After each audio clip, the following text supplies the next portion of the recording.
কয়েকদিন আগে বাড়ি ভাড়া নিয়েছিল যুবকেরা। বিস্ফোরণের পর রাজারহাটে বাড়ল রহস্য। তদন্তে এনআইএ, মিলছে বিস্ফোরক। বিস্ফোরণের শব্দে কেঁপে উঠল রাজারহাটের দক্ষিণ নারায়ণপুর। বোমা বিস্ফোরণে ক্ষতিগ্রস্ত একটি বাড়ি। ঘটনায় আটক এক অভিযুক্ত। নারায়ণপুরের বোমা বিস্ফোরণের ঘটনার তদন্তে এসটিএফ ও সিআইডি। এলাকায় বিস্ফোরণের ঘটনায় আতঙ্ক ছড়িয়েছে স্থানীয় বাসিন্দাদের মধ্যে। হঠাৎই বিকট শব্দে কেঁপে উঠল রাজারহাটের দক্ষিণ নারায়ণপুরের সুপারি বাগান এলাকা। আওয়াজ শুনে স্থানীয়রা আতঙ্কিত হয়ে পড়েন। যদিও কোনো প্রাণহানির ঘটনা ঘটেনি, তবে বিস্ফোরণের তীব্রতায় বাড়ির ভেতরে থাকা কয়েকজন আহত হয়েছেন বলে জানা গিয়েছে। স্থানীয়দের দাবি, কয়েকদিন আগে দুই যুবক বাড়িটি ভাড়া নেওয়ার জন্য যোগাযোগ করেন। তারা জানিয়েছিলেন রাতে থাকার প্রয়োজন রয়েছে। সেই অনুযায়ী গত দুদিন ধরে তারা ওই বাড়িতে যাতায়াত করছিলেন।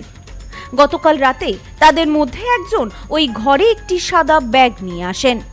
ব্যাগটি রেখে বেরিয়ে আসার কয়েক মিনিটের মধ্যেই বিস্ফোরণ হয়।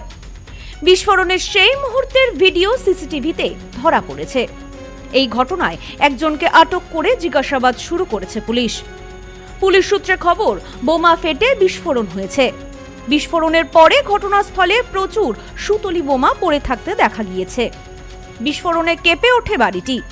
বিস্ফোরণের তীব্রতায় ভেঙেছে বাড়ির দেওয়াল ও দরজা। দুটি ঘর ব্যাপকভাবে ক্ষতিগ্রস্ত হয়েছে। যে ঘরে বিস্ফোরণ হয়েছে তার পাশের ঘরে এক ব্যক্তি ছিলেন। তিনি গুরুতর জখমও হয়েছেন। তাকে হাসপাতালে ভর্তি করা হয়েছে। এই ঘটনায় স্বাভাবিকভাবেই আতঙ্কিত হয়ে পড়েছেন স্থানীয় বাসিন্দারা। ইতিমধ্যেই এই ঘটনার তদন্তে নেমেছে এসটিএফ ও সিআইডি। ঘটনাস্থল থেকে বেশ কিছু বোমা উদ্ধার হয়েছে বলে জানা গিয়েছে পুলিশ সূত্রে। এখন প্রশ্ন, কি উদ্দেশ্যে ওই বাড়িতে রাখা হয়েছিল বোমা? বিস্ফোরণটি শুধুমাত্র দুর্ঘটনা, নাকি এর পেছনে রয়েছে অন্য কোনো বড় চক্রান্ত? যে সম্ভাবনা একেবারেই উড়িয়ে দিচ্ছেন না তদন্তকারী বিভাগ। ইতিমধ্যে উদ্ধার হওয়া বিস্ফোরকগুলি পাঠানো হয়েছে ফরেনসিক বিশ্লেষণে। আর যাতে কোনো দুর্ঘটনা বা অপ্রীতিকর ঘটনা না ঘটে, সেই কারণে পুলিশের পক্ষ থেকে ঘিরে ফেলা হয়েছে গোটা এলাকা। 2 दिन पहले रैयत आया, अंदर पड़ा एक तो लड़का, यहीं पाड़ा का है, रिक्स लिया, अच्छा आदमी है, पार्टी ऑफिस में काम रहता है सब, वो घर लेगा। 2 दिन हुआ, आया आके रहा नहीं। कल 2 लड़का को भेज के एक तो बैग भेजा, अंदर में बैग रखा, बच्चा रख के गया। 10 मिनट भी नहीं हुआ, 5 मिनट भी नहीं हुआ, ब्लास्ट हो गया। यहाँ मेरा हस्बैंड था, पूरा ये सब मेरा सामान वामान सब दिया। हाँ, अब अच्छा हो कि मेरा बच्चा लोग नहीं था, इनका ये घर में थी अपना, इसमें भी आदमी नहीं था। ইতিমধ্যে সিসিটিভি ফুটেজ দেখে এক ব্যক্তিকে আটক করে জিজ্ঞাসাবাদ শুরু করেছে পুলিশ। খবর পেয়ে এদিন এলাকায় আসেন স্থানীয় বিজেপি বিধায়ক পীযূষ কানুরিয়া। সংবাদ মাধ্যমের মুখোমুখি হয়ে তিনি জানান, রাজ্যে পালাবদল হয়েছে। একের পর এক দুষ্কৃতীদের কার্যকলাপ সামনে আসছে। আইনের পথে চলবে। অপরাধীদের বিরুদ্ধে আইনত ব্যবস্থা নেওয়া হবে। দক্ষিণ নারায়ণপুরের এই বোমা বিস্ফোরণের ঘটনায় স্বাভাবিকভাবেই চাপা উত্তেজনা দেখা দিয়েছে রাজনৈতিক মহলে। এখন সরকার পাল্টেছে, তাই এখন সামনে আসছে, না হলে এইসব কথাগুলো লুকিয়ে দেওয়া যেত। এখন আমি এসছি, জায়গাটা দেখি, পুলিশের কাজ করবে, আইন কোনো মুহূর্তে থামবে না। কালকেই আগের বিধায়ক এখান থেকে বেরিয়েছেন, আর কালকেই এই ঘটনাটা অনেক কিছু বলতে চাই। এই সন্ত্রাসগুলো আটকাবার জন্য বারবার পুলিশকে বলা হচ্ছে, যারা সন্ত্রাসবাদী তাদেরকে ধরার জন্য বলা হচ্ছে।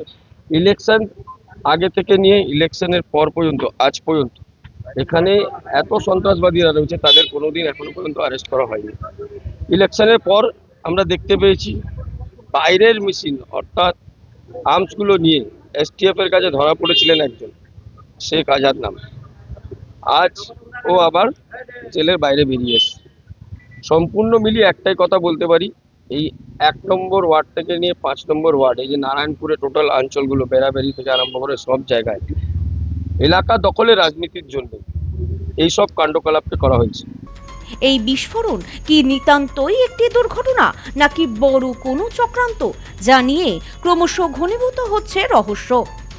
ইতিমধ্যেই পুলিশ এবং তদন্তকারী বিভাগের আধিকারিকেরা যৌথভাবে ঘটনার তদন্ত শুরু। Sampriti guest house hotel and restaurant, সমস্ত আধুনিক সুবিধাযুক্ত AC double bedroom, standard double bedroom, twin bedroom, deluxe double bedroom. আমাদের হোটেলেই রয়েছে বাঙালির খাবার সহ মাল্টি কুইজিন রেস্টুরেন্ট। শহরের মধ্যে অথচ সম্পূর্ণ নিরাপদ পরিবেশে থাকা খাওয়ার একমাত্র ঠিকানা Sampriti guest house hotel and restaurant, Chakdah road, টবাজার, বনগাঁ। ফোন 03215257603।